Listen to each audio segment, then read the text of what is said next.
I'm looking at the Beatles here. Of course, one of your first early influences. Correct. What do the Beatles mean to you? When you see this, when you see something like this, what does that mean to you? Well, I mean, they're everything, really, pretty much. And they were, you know, when the light bulb went off and I said, this is what I'm going to do for the rest of my life, I just knew it. Yeah. You know, I don't know. I was 9 years old when they first hit, and I don't know that I consciously, you know, knew that, but inside I knew it. You saw, I remember in your book you mentioned how you saw them actually perform, and that was really like that. Well, I saw them perform on the Ed Sullivan Show. Yeah. Yeah. Yeah, like and it everyone was, else. I mean, and like, you know, I mean, I'm certainly not the only one. There were millions of people that were affected by that, but it was life-changing. It was, and I'd heard them on the radio before that. I'd heard I Want to Hold Your Hand in January on the radio, and then they were on, you know, Sullivan on the 9th of February, and I was 2 days before I turned 10, and I was magnetized. I was sucked right up to the TV, and my mother yelled at me and said, "Get back to the dinner table," and I couldn't move. You couldn't move. You were paralyzed. Yeah. You mentioned before in your book too how, so when you worked at the Guthrie, was this when it was still over there? Yep. Okay, right over. Okay. Where the sculpture garden Where the sculpture garden is, and so next door to the Walker Art Center. next door to the Walker Art Center. So you mentioned working there, and you mentioned that it was painful for you to leave because you knew though when you got that first opportunity, you had to go. What is it about a record store? What is it? Well, you know, music is my lifeblood. So it's something that for whatever reason, I thought I was going to go into radio, and I hadn't really thought about working in a record store. And when the gentleman who owned Orfolk Joke Opus, Vern Sandin, walked up to me one day, I actually thought he didn't like me, and I thought he was going to kick me out of the store. And instead he said, "Do you want a job?" And I said, "In this store? Are you kidding? It's my favorite record store in town." If we were to see the Replacements here, what goes like when you? Here, do they have any? They don't. They don't have any use because see, everybody buys them. Everyone buys them, Yeah, which that's is right. a great thing. Yeah, it is a great thing. So, but when you hear that, and someone says, or you see the Replacements, because I know that was a huge chapter in your life. It was. First thing that comes to your mind. The Replacements. I mean, you know, probably of all the work I've done in music, you know, as far as doing A&R talent scouting, it was, you know, the greatest experience I ever had. Why? Well, because because I heard a demo tape that the singer had brought in, and it was instantaneous. I heard the first track on this 4-song cassette, and I think within 20, 30 seconds, I knew this was head and shoulders above anything else I'd heard in a long time. And I actually rewound the tape to the beginning to start over. So, because I was doing paperwork for Orfolk in the back room, listening to submissions I'd gotten. Because you were managing at this point, right? Were you still managing? I was managing the store, Yeah. but I was also DJing at the Longhorn, and we had started Twin Tone. So I was getting tapes for people who were auditioning for Twin Tone. I was also getting tapes from people who wanted to get a job opening for somebody at the Longhorn. Yeah. I didn't book the place, but I had influence there. Of course. And so I could say, hey, this would be a good band to open for so-and-so on next Thursday or whatever. Because it was always packed, though, right? What's that? At Longhorn, it was always packed. No. It was not always packed. I mean, in the beginning, okay, in the beginning, it was. It took a while to grow, and some nights there, frankly, would be very few people there. Yeah. And some of those were the best nights of all, and more people should have been there. But so hearing the Replacements thing was really a moment where I feel sort of like I've said this a million times, but if I've ever had a magic moment in my life, it was hearing that tape, and I just said, this is truly great, and this is something that I feel would be good to work with, and I was so over the top about it that people made fun of me, and how so? And how do people make fun of you? I remember very clearly somebody saying, "Peter, a 13-year-old bass player, yeah, this is really going to go far." And I was going, "Have you seen these guys live? And have you heard that 13-year-old bass player play the bass? You know, he's better than a lot of the 20-year-olds I hear, for God's sakes."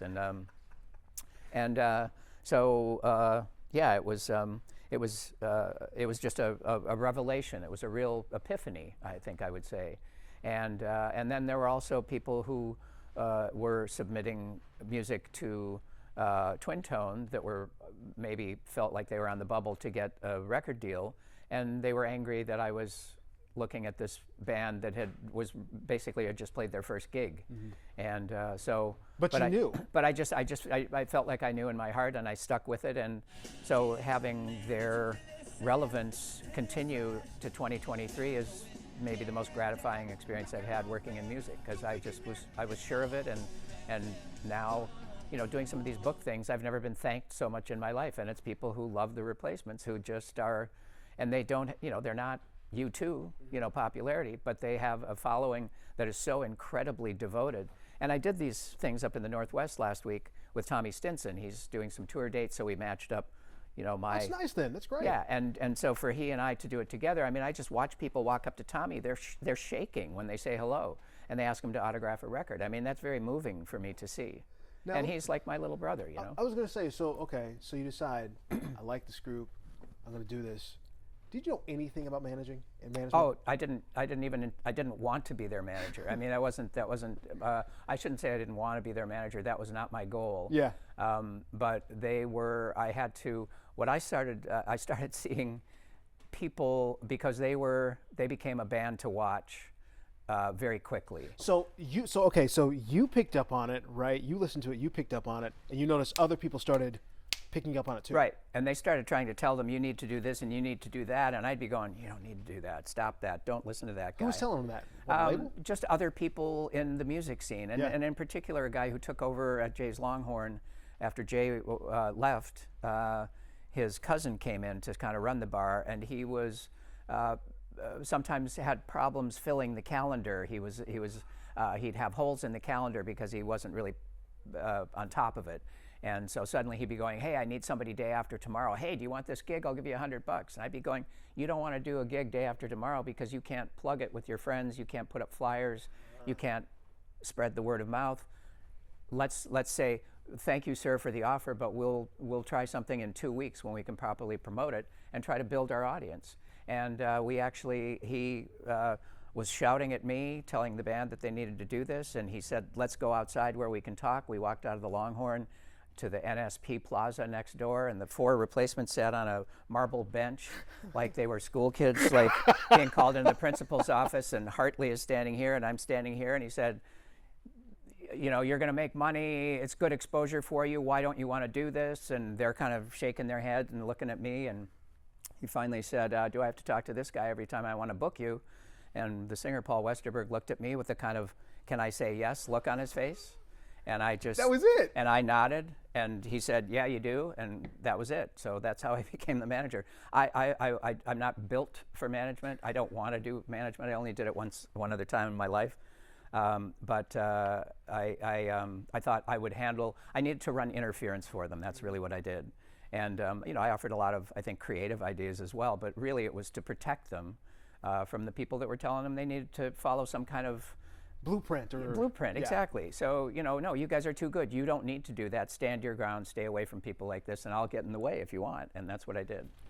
Do you know of this woman? No. I think that the record industry could just shut down and let her make records for a while, because I think she outclasses just about anything I've heard. Actually, you know what? Okay, you know what? She's in Boy Genius. So you know what? Actually, so the last time I was here working on a story, I was asking people what they were shopping for, and someone mentioned her. Yeah. Someone mentioned her the last time I was in here. Yeah. Well, not the last time I was in here, but when I was working on a story, Phoebe Bridgers was someone that actually I think a couple people mentioned. Yeah, I mean, lots of people are talking about her. I'm hardly the only guy, but she I think in 50 years, people will be looking back at her like they look at Joni Mitchell or something. Really? I think she's an absolute one of the most talented artists I've come across in the last decade. Is it lyrics? Is it all of it together? Is it the sound? It's funny. I had a wrestling match with myself about this, and these are silly things that we think about when we're by ourselves. But anyway, I was like, what's better? Is it her singing or her writing? And I just couldn't decide. And I finally decided it's her singing. I think she's as a vocalist, and that's kind of what my thing is vocalist. So from Sam Cooke to Paul McCartney to Phoebe Bridgers. I think she is a very special vocalist.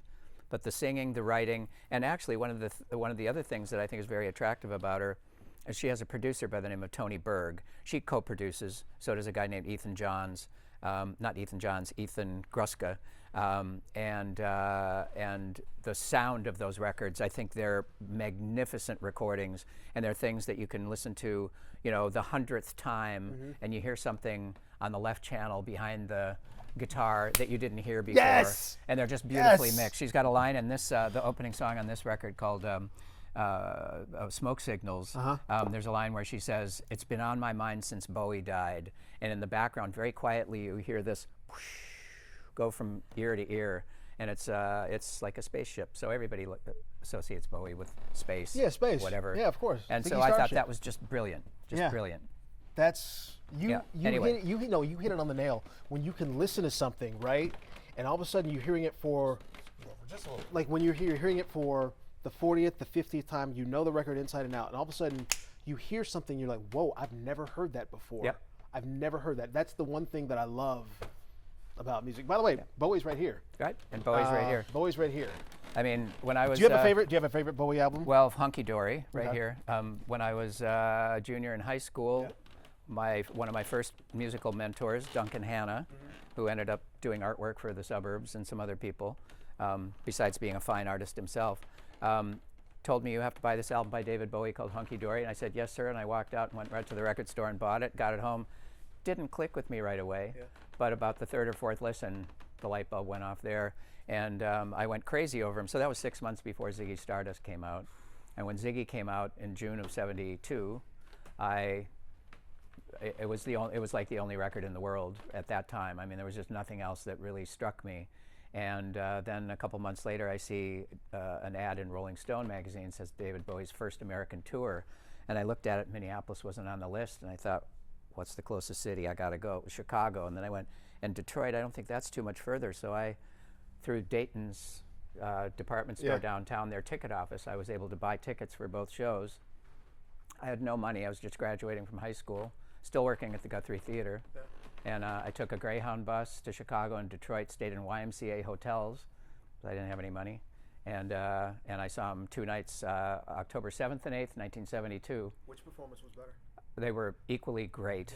And it was the first time he did songs like the Jean Genie, which was a big deal. He also did an acoustic set in the middle where he did a Jacques Brel song called My Death that stopped me in my tracks. A beautiful song that I had never heard before, but it was a mind-blowing experience. And really, when he walked out on stage, I'm 18 years old, and for a second there, I thought, he really is not from planet Earth. He's from somewhere else. I mean, it was just, red hair up to here, platform boots this high. I mean, it was a life-changing experience. Next day, and it is the second to last album he made before he died. Before he died? Yeah, here's the last one he made, I know Black Star, that one, Black Star. which is brilliant. But the one before it, the next day, I think is as good a record as he ever made. And I personally think it's the best record of the 21st century so far.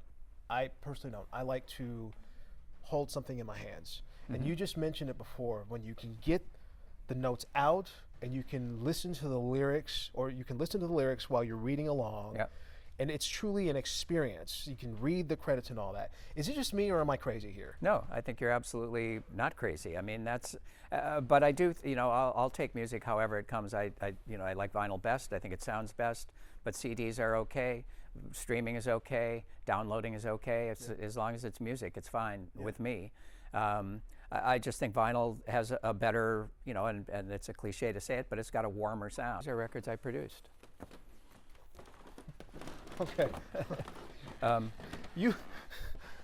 Slim Dunlap. You recognize that at all? Yeah, this is Record Store Day 2015 thing that we put together. I did 2 records with Slim Dunlap, one in 1993 and one in 1996. First one was called The Old New Me. The second one was called Times Like This. He was the second lead guitar player of the Replacements and one of my dearest friends.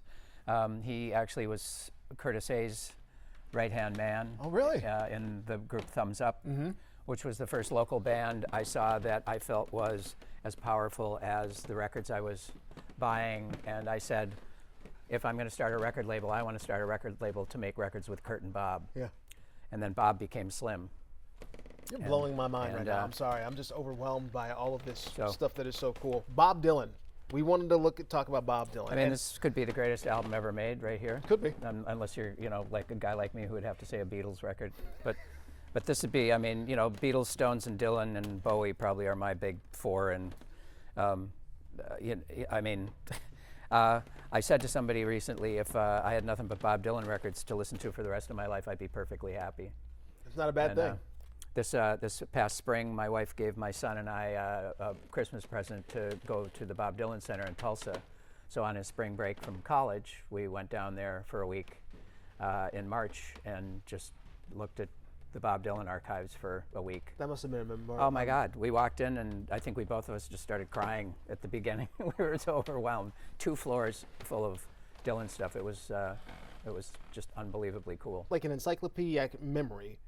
What was it about? Like you said, I have to write a book. Well, I thought about it off and on over the years, but most of the time I talk myself out of it and say I'm not capable of writing a book. I love writing. I get a buzz from writing like I do from listening to music, to be honest. And I like writing. I've written a lot of brief things for record company content or record reviews, or I do a lot of band bios, things like that. But I didn't think I could really write anything long form. But then in 2018, I got an email from a publisher that said, would you be interested in writing a memoir about your work in music? And I thought, wow, this is real. Somebody's really offering me a book deal. I spent a few months lurching back and forth from I can do this to who am I kidding? Yeah. And then finally I said, yep, I'm going to do it. It took me about a year to clear my desk because I had a lot of projects going. And then I started writing in earnest in 2019, I guess. Was it easy? Did it all come back to you? It was, I wouldn't say it was easy, but I loved every second of it.